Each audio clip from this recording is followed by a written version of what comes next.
Families எல்லாம் எப்படி இருக்கீங்க? ஃபேண்டாஸ்டிக் டே இன்னைக்கு. ஸோ ஒரு போன வீடியோ வந்து உங்களுக்கு நான் ஃப்ளவர்ஸ் பற்றியும் இந்த நறுமணத்தை பற்றியும் சுத்தத்தை பற்றியும் நம்ம பேசியிருந்தோம். இன்றைக்கி நாம் வந்து பார்த்திங்கன்னா ரொம்ப நீங்கள் முத ஸ்கூலுக்கு போயிருப்பீங்கள்ல, 20 வருஷம் 10-15 வருஷத்துக்கு முன்னாடி இல்லை ஆரம்பத்தில். அப்போது ஒரு வார்த்தை நம்ம படிச்சிருப்போம். அந்த கேள்வி வந்து எனக்கு ரொம்ப காலம் ஒரு கேள்வி இருந்தது. என்ன கேள்வி அப்படின்னு கேட்டிங்கன்னா, நம்ம அந்த ஆத்திச்சூடின்னு ஒன்று படித்தோம். அந்த ஆத்திச்சூடியில் ஒரு பகுதி இன்றைக்கி நான் உங்களோட பேசலாம் அப்படின்ட்டு ஒரு ஆசையாக இருந்தது. சரி, அதை பற்றி பேசுவோமே அப்படின்னு மக்களுக்கு அதை சொல்லுவோம். என்னோடய ஃபேமிலி எப்போவுமே வந்து பார்த்திங்கன்னா ஒரு ஸ்டாண்ட் அஹெட். நீங்கள்லாம் வந்து ஒரு படி மற்றவங்களோட ஒரு படி முன்னாடி நீங்கள் இருக்கணுங்கிறது என்னோடய விருப்பம். அதுக்காக என்னோடய நேரத்தை நான் உங்களுக்கு செலவு பண்ணி இந்த காணொலியை பதிவு செய்கிறேன். So you should be standing ahead. Top 1% ஃபேமிலியை நீங்கள் வரணுங்கிறனால. ஸோ மறக்காதீங்க, யாரெல்லாம் சப்ஸ்கிரைப் பண்ணாமல் இருக்கிறீங்களோ ஓகேங்களா, சப்ஸ்கிரைப் பண்ணிடுங்க. பெல் பட்டன் அமுத்துங்க. அதுக்கப்புறம் ஆல் பட்டன் ஒன்று இருக்கும், அது பக்கத்தில் ஆல் சிக்னல் வரும், அதை அமுத்துங்க மறக்காமல். ஓகே, இன்றைக்கி இந்த ஆத்திச்சூடியில் என்ன பார்க்க போகிறோம்? அதில் பார்த்திங்கன்னா அறம் செய்ய விரும்பு அப்படின்னு ஒரு விஷயம் இருக்குது. இதுதான் எடுத்தோடனே முதல்ல சொல்கிறாங்க. அதை அடுத்த டாபிக் நான் அடுத்ததில் பேசுகிறேன். மறுபடியும் ஒரு இதில் பேசுகிறேன். இப்போ நான் அதுக்கடுத்த ஒரு 6வது சினம்னு ஒரு வார்த்தை சொல்கிறாங்க. இந்த 6வது சினம் அப்படின்னு ஒரு விஷயத்தை சொல்லும்பொழுது எனக்கு எப்போவுமே இது கொஞ்சம் புரியாது டக்குன்னு. ஏன்னா என் பிரச்சனை புரியாதுன்னு தானே சொல்லி ஆகணும். சின்ன வயசுலேருந்து எனக்கு இது ப்ராப்ளம். புரிஞ்ச மாதிரி நடிக்கிறது கொஞ்சம் கஷ்டப்படுவேன் நான். எப்போவுமே புரிஞ்ச மாதிரி நடிக்கிறவங்களாம் உலக வாழ்க்கையில் இருப்பாங்க. புரியலின்னு சொல்லி யதார்த்தமாக சொல்கிறவங்களாம் தெய்வீக பாதைக்கு வந்துடுவாங்க. ஓகேங்களா? ஸோ அப்போது உலக வாழ்க்கையில் வந்து பார்த்திங்கன்னா நிறைய விஷயம் புரியாதுங்கிறத ஒத்துக்காமல் இருக்கிறதுனால நம்ம மாட்டிகிட்டு இருக்கிறோம். சமீபத்தில் வந்து ஒரு அம்மா என்கிட்ட சண்டை போட்டுது. இங்கே நான் சாலையில் இருக்கிறேன், புதுக்கோட்டை மாவட்டத்தில். நான் ஈரோடு, பட் இங்கே தெய்வீக இதுக்காக இங்கே இருக்கேன். அப்போ ஒரு அம்மா வந்து உட்காந்துக்கிட்டு நான் ஒரு விஷயத்தை எடுத்து சொன்னேன் அந்த அம்மாட்ட. இந்த உலகத்தில் வந்து பஞ்சமகா பாதகம் பண்ணாமல் இருக்க முடியாது அப்படிங்கிற விஷயத்தை வந்து எடுத்து சொன்னேன். பஞ்சமகா பாதகங்கிறது என்னென்னு தெரியாது. ஆனால் அந்த அம்மா இன்னும் சில குற்றங்கள் இந்த மாதிரி நம்ம வந்து ஒரு சினிமா பார்க்குறது கூட தப்புன்னு தெரியல. அவங்களுக்கு எந்த அளவுக்கு நல்லது கெட்டதை பிரித்து பார்க்குற சக்தி இழந்துட்டாங்க. நீங்களாம் மக்கள் இழந்துட்டாங்க. எது நல்லது எது கெட்டதுன்னு இன்றைக்கி யங்ஸ்டர்ஸ், டீனேஜ் பீப்புள் ஆர்கியூ பண்ணுவாங்க, பார்த்துருக்கீங்களா? பயங்கரமாக ஆர்கியூ பண்ணுவாங்க. எல்லாம் தெரிஞ்ச மாதிரி வீடியோ பார்த்துருப்பான். ஆனால் எவ்வளோ அவங்க ஆர்கியூமெண்ட் இருக்கும். அப்போது நமக்கு எப்படி இருக்கும் கேட்குறதுக்கு? அனுபவமே இல்லாத ஒரு ஆர்கியூமெண்ட் அவங்ககிட்ட வரும்போது ரொம்ப கஷ்டமாக இருக்கும். ஒரு ஜஸ்ட்டு ஒரு ரொம்ப ஷார்ட் திங்கிங்கில் அவங்க ஒரு ஆர்கியூமெண்ட் பண்ணுவாங்க. அந்த மாதிரி ஒரு அம்மா ஆர்கியூமெண்ட் பண்ணிச்சு. எல்லாத்தையும் நீங்கள் பஞ்சமகா பாதகம் பண்ணுறாங்கன்னு சொல்கிறீங்களா? அங்கே பண்ணாமல் இருக்க முடியாது. அப்போ ஏன் அந்த அம்மாவுக்கு புரியல அப்படின்னு கேட்டிங்கன்னா, அந்த அம்மாவுக்கு அந்த சுவாசத்தில் அந்த அறிவு இல்லை. நார்மலாக பண்ணுற குற்றங்கள் எல்லாம் சாதாரணமாக இருக்குது. சினிமா பார்க்குறது சாதாரணமாக இருக்குது. இன்னொரு ஆண் இன்னொரு பெண்ணு எட்டி நம்ம ஜன்னல் வெளியே இன்னொரு வீட்டுக்குள்ளே பார்ப்போமா? ஒரு ஆணை அப்படி வந்து ரொம்ப நம்ம அதை பற்றி பேச வேண்டாம். ரொம்ப சென்சிட்டிவான இஷ்யூ ஆயிரும். அதனால் நம்ம அதை பற்றி பேச வேண்டாம். அப்போது இந்த உலக வாழ்க்கையில் குற்றம் எது நல்லது எதுன்னு தெரியல. ஓகேங்களா? அப்போ அதே மாதிரி இதுலேயும் பார்த்திங்கன்னா ரொம்ப காலம் எனக்கு இதில் கேள்வி. அறம் செய்ய விரும்பு 6வது சினம் அப்படின்னா 6வது சினம்ங்கிற ஒரு விஷயம் வந்து தெரிஞ்சதுக்கப்புறம் ரொம்ப ஆச்சரியப்பட்டேன்.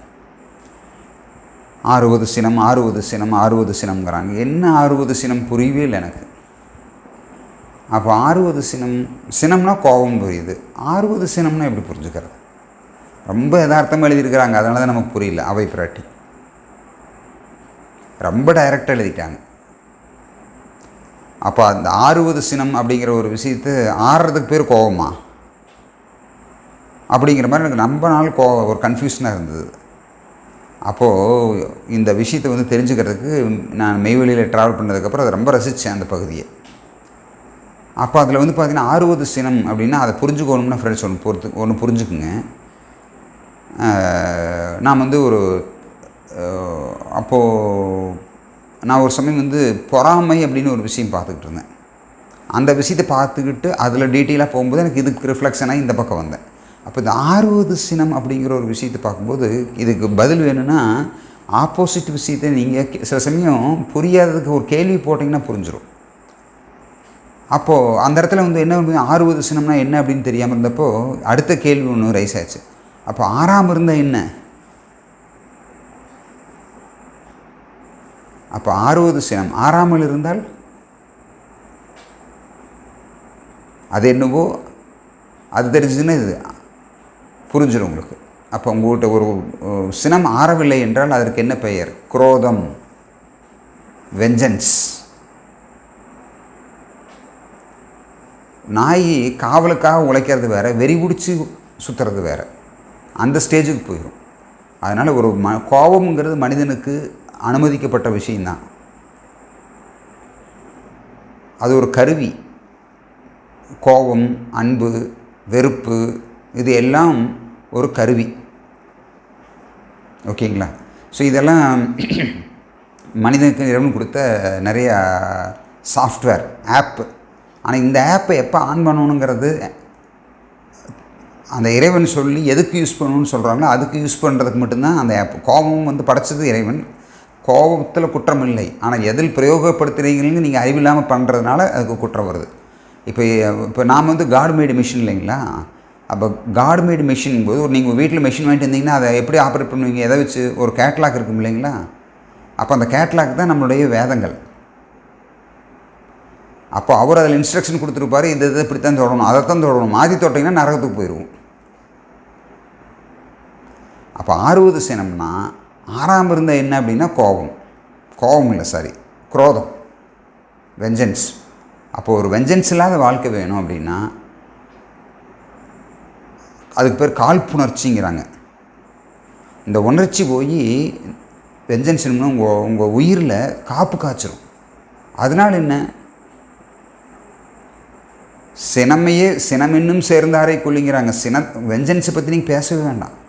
இது அதனுடைய ஆரம்ப நிலை சினம், முடிவு வினை குரோதம். அப்போ சினம்ங்கிறதுக்கே வந்து பதறாங்க. சினம் வெகுளி, இதுதான் வந்து கடைசியில் மூச்சு வந்து உங்கள்கிட்ட வந்து எமங்கிட்ட கொண்டு போய் விடுறதுன்னு நீங்கள் கொஞ்சம் டீப்பாக வந்தீங்கன்னா எமங்கிட்ட போய் மாட்டுறதெல்லாம் அதை வச்சு தான். கடைசி மூச்சில் எமங்கிட்ட மாட்டிடுவோம். எமன்னா அது என்னங்கிறது அப்புறம் பார்ப்போம். ஸோ அப்போது அந்த மாதிரி சிவங்கிட்ட மாட்டணும் நம்ம. அப்போது 6வது சினம் சொல்லும்போது 6ஆம் இருந்தால் என்ன அப்படின்னா குரோதம், வெஞ்சன்ஸ். ஓகேங்களா? ஸோ அது வந்து நமக்கு குறையணும், இல்லாமல் இருக்கணும். அப்போ 6 பேர். ஆனால் இந்த 6வது சினம்னு ஒரு வார்த்தை போட்டாங்களா, இது எனக்கு ரொம்ப காலம் புரியாமல் இருந்தது. ஆனால் சாலைக்கு வந்ததுக்கப்புறம் அதுக்கு அற்புதமாக எனக்கு விளக்கம் கிடைஞ்சது. எப்படி ஆறணும்? ஆறதுக்கு ஒரு ப்ரொசீஜர் இருக்குதுங்க. அதுக்கு 3 மெட்டலை ரெஃபர் பண்ணுறாங்க எங்கள் தெய்வம். ஔவையார் கேவுக்கு விவரம் சொல்கிறாங்க. எப்படி ஆறணும்? நீ தங்கம் போன்ற குணமுள்ளவனாக இருக்கணும்னு ஒரு வார்த்தையை சொல்கிறாங்க. அதுக்கு தான் தங்கம் எடுத்து வச்சாங்க. சொர்க்கத்துக்கு போகிறதுக்கு தங்கத்தினுடைய தன்மையை, சொர்க்கம் ஸ்வர்ணம் அப்படின்னா தங்கம்னு எழுதணும். ஓகேங்களா? தங்க உலகத்தினால சொர்ண உலகம், அதனால் சொர்க்கம், சொக்கம், தங்கம் அப்படிங்கிற விஷயந்தான் வந்து சொர்க்கம்னு சொல்கிறாங்க. அதை பற்றி பின்னாடி பார்ப்போம். ஓகேங்களா? ஸோ இப்போது வந்து பார்த்திங்கன்னா இப்போ 6வது சினம். அப்போ 6ஆம் இருந்தால் அது ரணம், காழ்ப்புணர்ச்சி, வெஞ்சன்ஸ், குரோதம் அப்படிங்கிற மாதிரி இருக்குது. அது வந்து பார்த்திங்கன்னா நீண்ட காலம், அது தீராத கோபம் போரில் முடியும். அப்போ அதுக்கு என்ன செய்யணும்? நாம் வந்து அந்த மாதிரி அப்போது இந்த எப்படி என்ன மாதிரி ஆறணும் அப்படிங்கிறதுக்கு சொல்லும்பொழுது தங்கத்தை ரெஃபர் பண்ணுறாங்க தெய்வம். 3 மெட்டல் ரெஃபர் பண்ணுறாங்க. தங்கம், வெள்ளி, இரும்பு. இரும்பு நீ சூடுபடுத்தினால் ஆறுவதற்கு வெகு நேரம் ஆகும். வெள்ளி அதை விட சீக்கிரமாக உங்களுக்கு சூடு ஆறிடும்.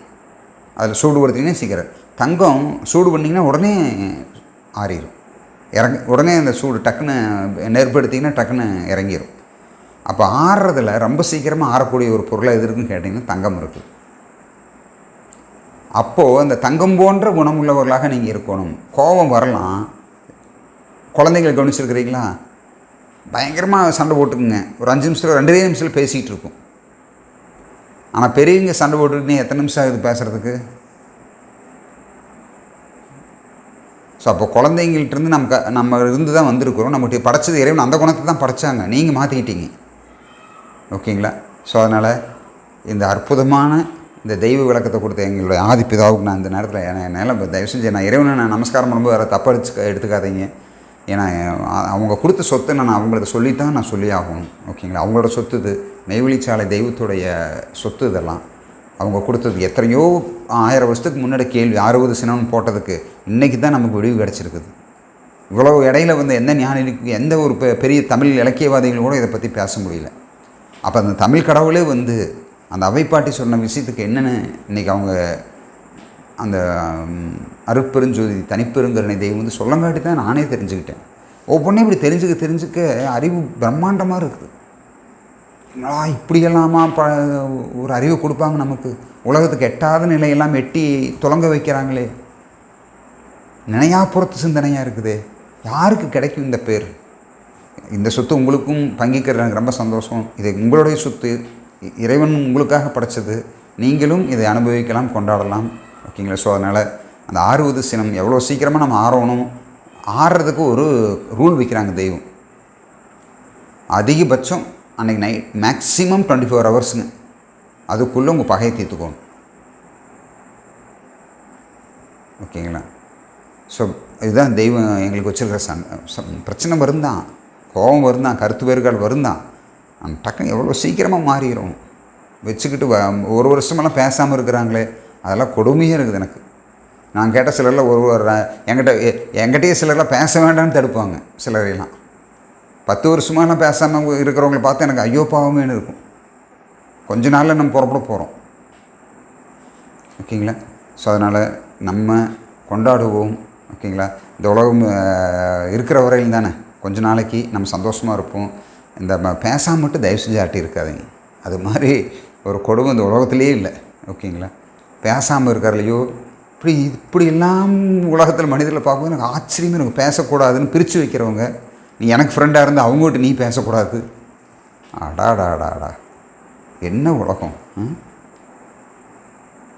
இதுக்குத்தானா அண்ட சராசரத்தை படைச்சி அதுக்கு சமமான உங்களுக்கு அண்டத்துக்கு ஒத்தது பிண்டம்னு உங்களுக்கு ஒரு தனி இண்டிவிஜுவல் அண்ட சராசரம் தான் உங்கள் தேகம். உங்களுக்கு ஒரு தனி உலகத்தை கொடுத்து இறைவனுக்கு என்ன கவலையாக இருக்குங்க. ஓகேங்களா? ஸோ அதனால் கோபம் வேண்டாம். ஓகேங்களா? ஸோ குணம் கொள்வோம், அன்பு செலுத்துவோம், சந்தோஷமாக இருங்க. கொஞ்சம் நாளைக்கு இருக்க போகிறோம். ஓகே? பகைமை பாராட்டாதீங்க, அன்பாக இருங்க. யாரை வந்தாலும் ஃப்ரெண்டு அவங்க பகைமை இருந்ததுன்னா போய் சரி பண்ணிக்கோங்க. 6வது சினம். ஓகேங்களா? 6ஆமல் இருந்தால் அது குரோதம், காழ்ப்புணர்ச்சி. அது உயிரில் தழும்பாக மாறி உங்கள் சொர்க்க வாழ்க்கையை தடுத்து விடும். கண்டிப்பாக பலன் உங்களுக்கு கிடைக்காது. ஓகேங்களா? விட்டு கொடுங்க, கெட்டு போகிறதில்லை. விட்டு கொடுப்பவன் கெட்டு போவதில்லை, கெட்டு போவன் விட்டு கொடுப்பதில்லை. ஓகே, எல்லோருக்கும் வணக்கம். ஃபண்டாஸ்டிக் டே. என்ஜாய் பண்ணுங்கள், ஷேர் பண்ணுங்கள், கமெண்ட் பண்ணுங்கள், சப்ஸ்கிரைப் பண்ணுங்கள், லைக் பண்ணுங்கள். என் வீடியோவை 2 தடவை பார்த்தீங்கன்னா தான் உங்களுக்கு நிறைய விஷயம் புரியும். அதனால் முடிஞ்ச அளவுக்கு உங்களுக்கு டைம் கிடைக்கிறப்ப பாருங்கள். ஓகேங்களா? So thanks. Okay, bye bye. Next வீடியோவில் பார்ப்போம்.